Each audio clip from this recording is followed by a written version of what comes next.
Hello everyone, स्वागत है दोस्तों आपका मेरे चैनल पे। मैं प्रशांत कुमार शुक्ला, एडवोकेट। साथियों, आज के वीडियो में हम लोग बात करेंगे गुवाहाटी हाई कोर्ट का एक और इम्पॉर्टेंट लेटेस्ट जजमेंट के बारे में जो हाल ही के दिनों में आया है। जिसमें ये इम्पोर्टेंट बात आई कि एक महिला द्वारा दायर एक वादकालीन आवेदन को खारिज कर दिया, जिसमें एक वैवाहिक अपील को प्राथमिकता देने में 122 दिनों की देरी के लिए माफ़ी मांगी गई थी, जिसने जिला अदालत द्वारा पारित एक पक्षी तलाक डिक्री को चुनौती दी गई थी। इस आधार पर हिंदू विवाह अधिनियम की जो धारा 15 का प्रतिबंध मामले में लागू नहीं होगा और देरी को संतोषजनक रूप में समझाया नहीं गया। वीडियो शुरू करने से पहले अगर आप मेरे चैनल में पहली बार है, चैनल को जरूर सब्सक्राइब करिए, लाइक करिए, शेयर करिए, कमेंट करना तो मत भूलिएगा। चलिए शुरू करते हैं। जो ये मामला था वो हिंदू विवाह अधिनियम 1955 की धारा 28 के तहत वैवाहिक अपील को प्राथमिकता देने में 122 दिनों की जो देरी के लिए माफ़ी मांगी गई थी।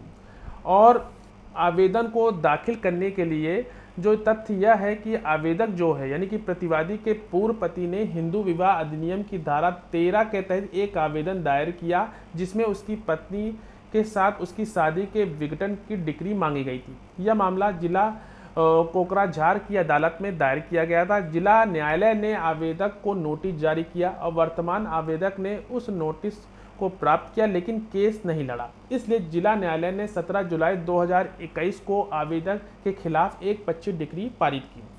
वर्तमान आवेदक ने कानून द्वारा निर्धारित समय सीमा के भीतर उस डिक्री के खिलाफ अपील दायर नहीं की और 122 दिनों की देरी के बाद आवेदक ने वर्तमान आवेदन के साथ अपील दायर करते हुए कहा कि कोविड-19 की अवधि के दौरान उसके पति ने उसे उत्तर प्रदेश राज्य के मथुरा में भेज दिया, इसलिए वह ट्रायल कोर्ट के समक्ष केस लड़ने के लिए वहां नहीं आ सकी थी।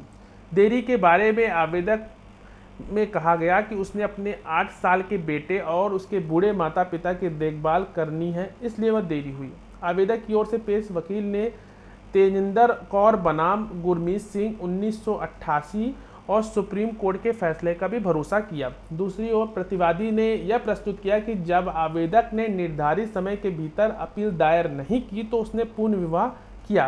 प्रतिवादी की ओर से जो वकील ने कृष्णवेणी राय बनाम पंकज राय और सुप्रीम कोर्ट के फैसला भी भरोसा किया, जिसमें कहा गया था कि जो हिंदू विवाह अधिनियम की जो धारा 15 के तहत यदि कोई हो केवल तभी लागू होगा जब सीमा की जो अवधि के भीतर जो अपील दायर की जाती है। अब बाद में जो अपील दायर करने में देरी माफ़ी पर नहीं है, जब तक कि तलाक डिक्री पर रोक नहीं लगाई जाती या अदालत का अंतरिम आदेश होता है। तो जो अपील पेंडेंसी के दौरान पार्टियों या उनमें किसी को पुनर्विवाह करने से रोकता है। कोर्ट ने कहा कि 17 जुलाई 2021 को एक पक्षी डिक्री पारित की गई, उसके बाद 90 दिनों के भीतर कोई भी अपील दायर नहीं की गई, इसलिए 26 मई 2022 को प्रतिवादी पति ने दोबारा शादी कर ली।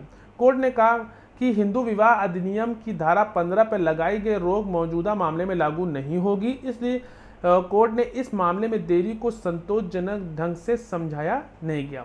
नतीजन कोर्ट ने वादकालीन जो आवेदन था उसको खारिज कर दिया। तो आशा करते हैं जजमेंट आपने समझा होगा, इसके इंपॉर्टेंट फैक्ट को समझा होगा। मिलते हैं एक नेक्स्ट वीडियो में, तब तक के लिए धन्यवाद।